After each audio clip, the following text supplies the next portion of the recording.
Gunung Uhud, namanya terdokumentasikan secara epik oleh sejarah sebagai bagian dari perjuangan Nabi Muhammad SAW dan para sahabatnya menghadapi kaum Quraisy.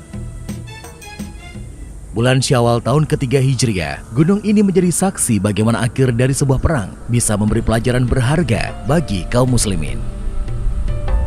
Setahun sebelumnya, pertempuran pertama kaum muslim melawan Quraisy Mekah terjadi di Lembah Badar. Perang tersebut membuat Nabi Muhammad tidak hanya dikenal sebagai pemimpin agama, tetapi juga ahli strategi perang yang mumpuni. Abu Sufyan, salah satu pemimpin Quraisy Mekah, segera melakukan persiapan besar-besaran demi pembalasan. Tokoh Quraisy ini sangat terpukul atas kekalahan di Lembah Badar, sehingga melakukan persiapan yang benar-benar matang. Bukan hanya pasukan infanteri yang dipersiapkan, tetapi juga pasukan berkuda atau yang dikenal sebagai kavaleri. Sebanyak 3.000 infanteri dipersiapkan oleh Abu Sufyan. Sebagian dari pasukan infanteri tersebut dilengkapi dengan baju besi. Dalam waktu yang singkat, Abu Sufyan berhasil mengumpulkan pasukan yang terdiri dari 3.000 infanteri dan 200 kavaleri. Dan sekarang, mereka pun menuju Madinah. Bukan hanya pasukan yang besar dan bersenjata lengkap, Abu Sufyan juga membawa pakar strategi perang berpengalaman, Khalid bin Walid. Abu Sufyan tidak lupa membawa Hubal, berhala atau tuhan kaum Quraisy Mekah yang paling besar. Tidak ingin mengulangi kesalahan yang sama seperti di Perang Badar, kini pasukan Quraisy Mekah mengambil jalan di dekat sumber-sumber air. Mereka mengambil tempat perkemahan di Lembah Sabkhah, sebuah tempat yang memiliki 2 mata air. Sementara itu, Madinah dalam kondisi yang tenang, tidak ada aktivitas militer, karena penghuninya belum mengetahui bahaya yang sudah mendekat. Ketenangan itu berakhir ketika seseorang yang diutus paman Nabi, Abbas, datang membawa surat dari Mekah. Nabi dan para sahabat akhirnya menyadari bahwa bahaya telah sangat dekat. Nabi segera mengirim orang untuk mengintai gerak-gerik pasukan musuh yang berkemah di Lembah Sabkhah. Pada tanggal 6 Syawal tahun ketiga Hijriah, setelah memastikan keberadaan posisi musuh, Nabi Muhammad dengan para sahabatnya segera menyusun rencana menghadapi pasukan dari Mekah tersebut. Melihat kekuatan musuh yang lebih kuat dan terlatih daripada yang dihadapi dalam Perang Badar, Nabi Muhammad mengusulkan agar menunggu musuh masuk ke Madinah dan melawan mereka dengan cara perang kota.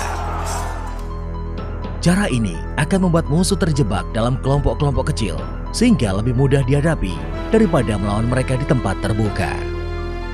Namun, kaum muslim masih dihinggapi euforia dari kemenangan di Lembah Badar. Beberapa sahabat mengusulkan kepada Nabi agar menyambut musuh di luar kota Madinah. Setelah mendengar usulan tersebut, Nabi Muhammad masuk ke rumah dan keluar dengan memakai baju zirah dan menyiapkan senjata. Melihat sikap Nabi, para sahabat terkejut. Mereka pun saling berbicara satu sama lainnya dan merasa telah membangkang terhadap perintah Nabi. Para sahabat kemudian meminta Hamzah menyampaikan bahwa mereka tunduk kepada segala keputusan Nabi. Hamzah sengaja yang diminta karena beliau adalah paman Nabi. Nabi pun menjawab bahwa dirinya bukanlah seorang nabi jika menanggalkan baju zirah dan senjatanya sebelum perang dimulai. Pasukan muslim yang dipimpin langsung oleh Nabi Muhammad segera bergerak menyongsong musuh di pegunungan Uhud. Nabi Muhammad memimpin 1.000 infanteri dan 50 pemanah. Kekuatan yang sebenarnya masih jauh tidak sebanding untuk mengimbangi pasukan Abu Sufyan. Bergerak meninggalkan Madinah, pasukan muslim mulai dilanda perpecahan. Abdullah bin Ubay ibnu Salul dan 300 pasukannya memutuskan kembali ke Madinah. Dia beralasan karena musuh tidak kunjung dijumpai. Selain itu, dia menganggap melawan di dalam kota lebih baik daripada di tempat terbuka. Dengan perginya Abdullah bin Ubay ibnu Salul dan 300 prajuritnya, maka kekuatan infanteri pasukan muslim tinggal 700 orang.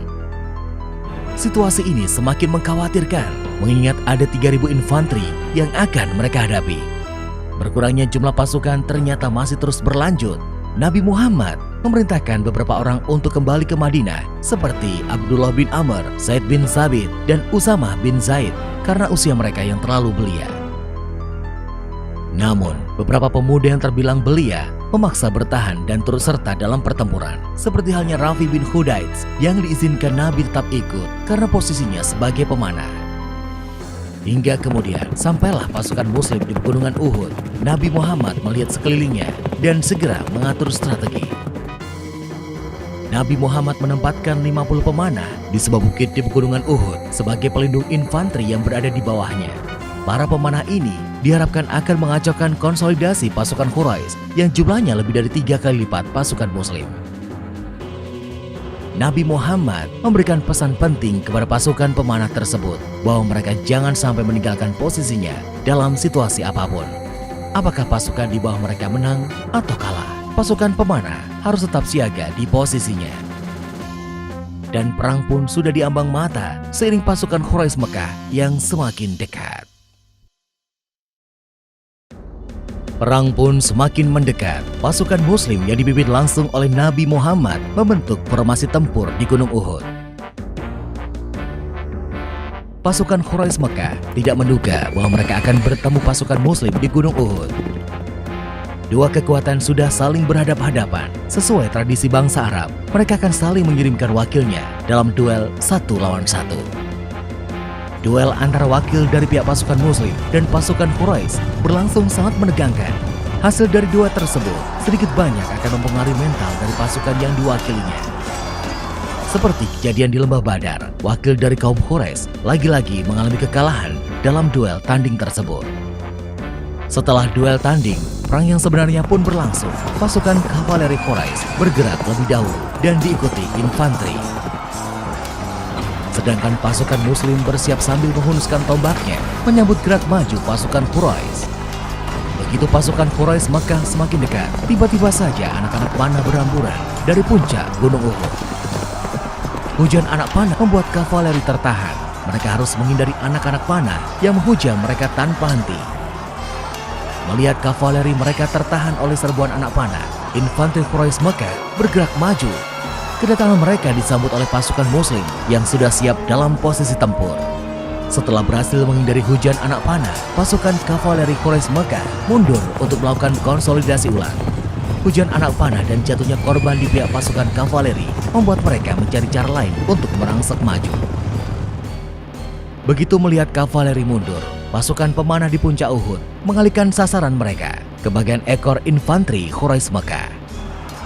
Meskipun dilengkapi dengan baju zirah, pasukan infanteri tersebut tetap kewalahan menghadapi hujan anak panah. Pasukan infanteri Quraisy terbelah akibat serbuan anak panah yang mengacaukan barisan belakang mereka. Mengetahui pasukan di belakang mereka telah mundur, bagian depan infanteri Quraisy Mekah mulai jatuh mental. Mereka terjebak di antara hujan anak panah di belakang dan pasukan muslim yang terkoordinasi rapi di depan mereka.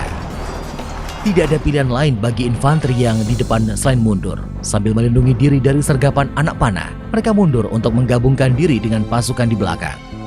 Mundur dalam kondisi panik, pasukan Quraisy Mekah tidak menghiraukan kawan-kawan mereka yang terluka maupun mati. Perlengkapan yang mereka miliki pun ditinggalkan begitu saja. Pasukan tersebut benar-benar kocar-kacir mencari perlindungan. Sementara itu, pasukan pemanah yang melihat mundurnya pasukan Mekah melihat banyak barang bawaannya ditinggalkan. Pasukan pemanah tergiur oleh harta rampasan perang, segera menuruni bukit. Ibnu Jubair, pemimpin pasukan pemanah, memperingatkan dengan sekuat tenaga agar tidak melupakan pesan Nabi. Tapi sia-sia, para pasukan pemanah tersebut turun dari bukit di pegunungan Uhud. Di lain pihak, turunnya pasukan pemanah tersebut dilihat oleh Khalid bin Walid dari pihak Quraisy. Nalurinya sebagai ahli strategi perang berpengalaman segera bicara. Dia melihat pasukan Nabi Muhammad telah melakukan kecerobohan dalam posisinya yang sudah unggul. Khalid bin Walid yang melihat peluang pun melakukan serangan balik. Dia membawa kavalerinya bergerak melingkar ke belakang Gunung Uhud. Kemenangan pasukan muslim yang sudah di depan mata itu berubah menjadi bencana ketika secara tiba-tiba kavaleri yang dipimpin Khalid bin Walid menyerang dari belakang. Serangan tidak terduga itu membuat pasukan muslim kalang kabut. Situasi semakin parah setelah pasukan infanteri Quraisy Mekah menyerang dari depan. Pasukan muslim pun terkepung di kaki Gunung Uhud. Di tengah kepanikan tersebut, para sahabat masih memikirkan keselamatan Nabi Muhammad. Beberapa di antara mereka menjadi perisai hidup bagi keselamatan Nabi. Mereka gugur, syahid dengan tubuh penuh anak panah.